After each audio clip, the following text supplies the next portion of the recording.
Welcome, weary traveler. The night is cold, and the road behind you has been long. Come sit by the fire. The mountain wind howls outside these ancient walls. But here you are safe, for now. I am the keeper of this inn, and I have a story to tell you. A story whispered through generations, waiting for ears brave enough to hear it.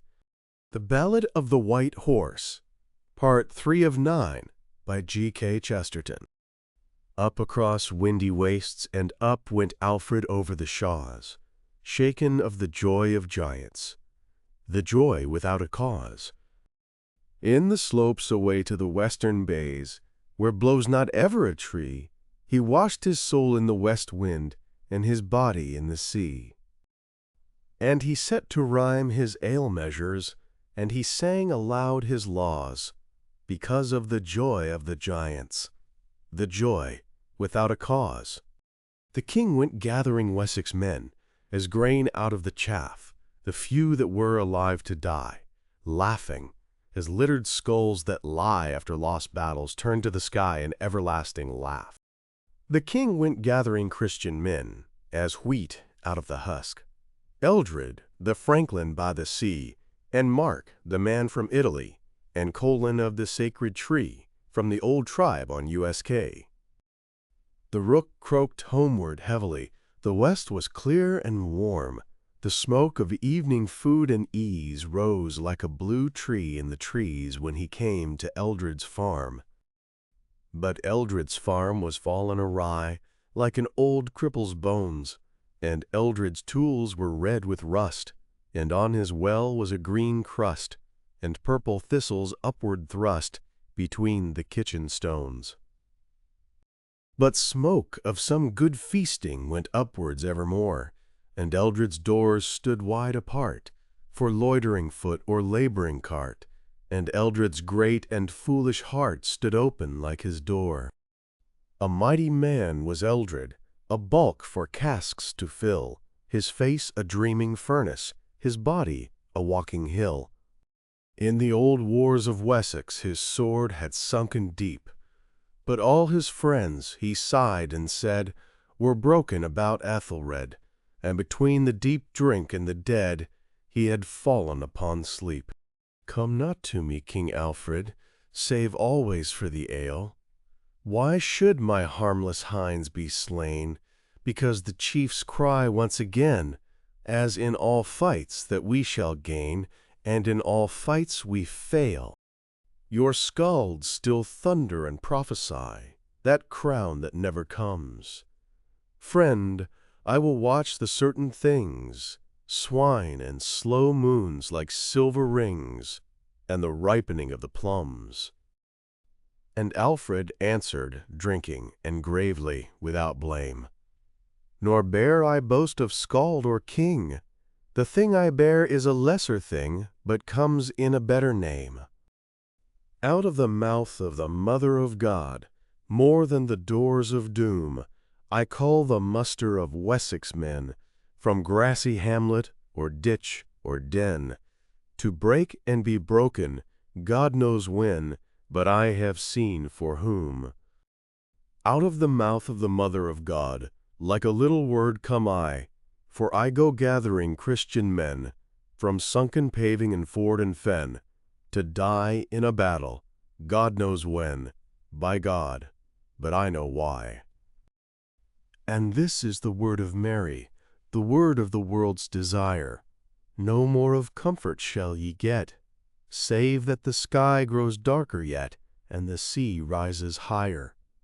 Then silence sank, and slowly arose the sea-land lord like some vast beast for mystery. He filled the room and porch and sky, and from a cobwebbed nail on high unhooked his heavy sword. Up on the shrill sea downs and up went Alfred all alone, turning but once ere the door was shut, shouting to Eldred over his butt, that he bring all spears to the woodman's hut, hewn under Egbert stone.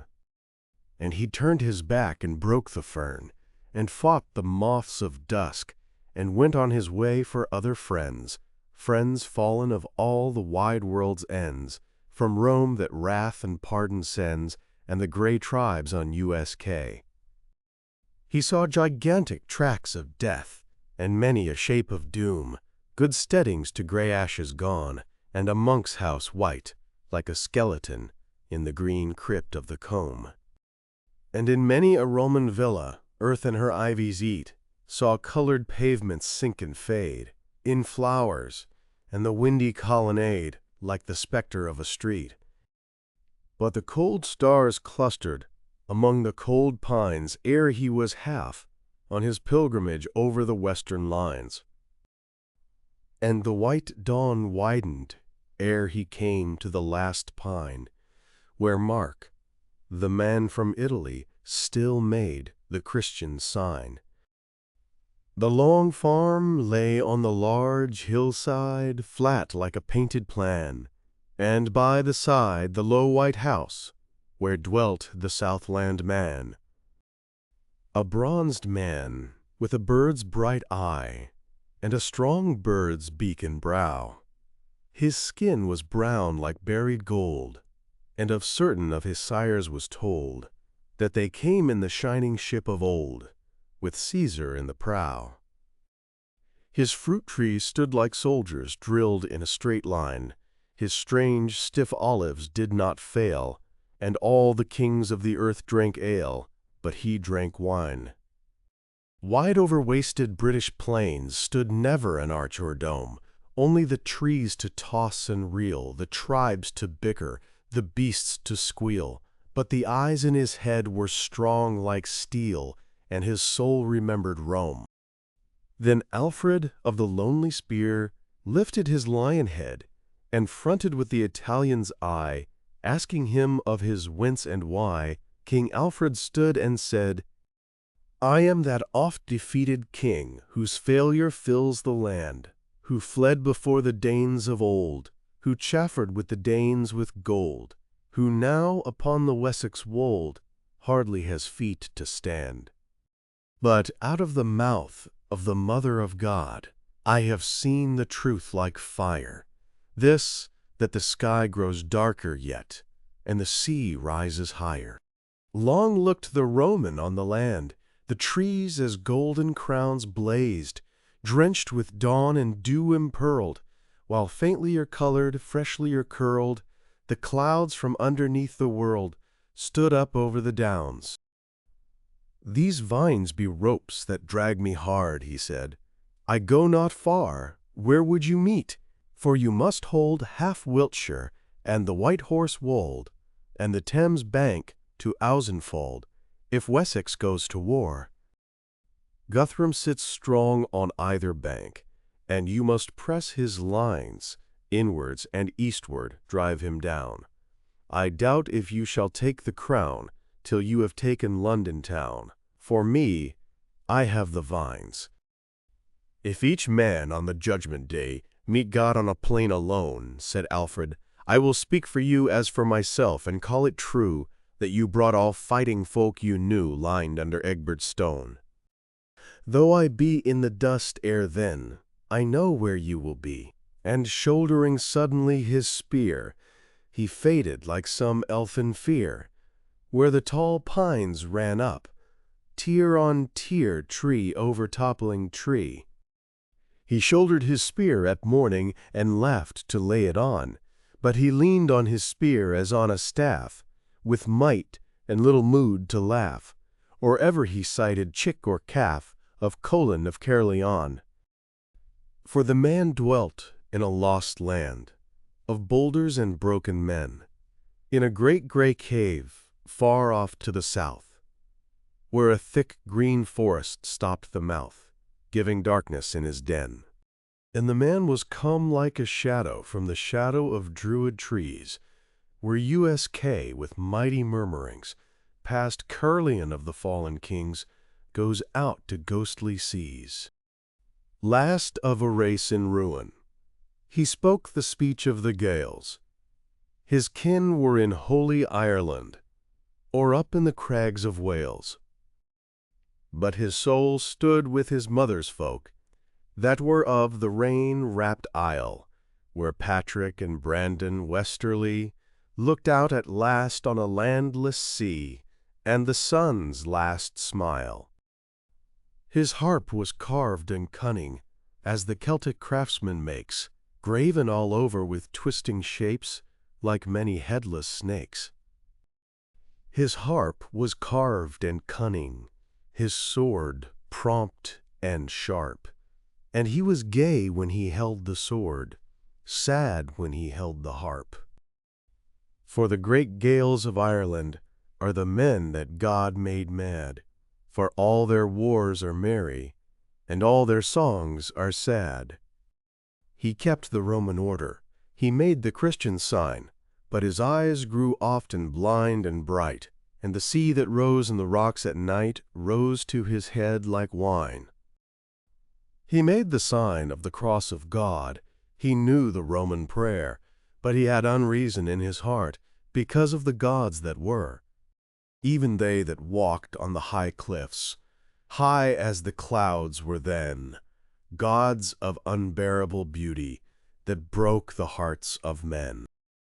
And whether in seat or settle, whether with frown or smile, whether at feast or fight was he heard the noise of a nameless sea on an undiscovered isle.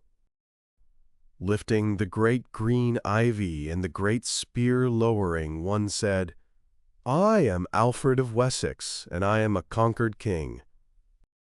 And the man of the cave made answer, and his eyes were stars of scorn, and better kings were conquered, or ever your sires were born. What goddess was your mother, what fay your breed begot, that you should not die with Uther and Arthur and Lancelot?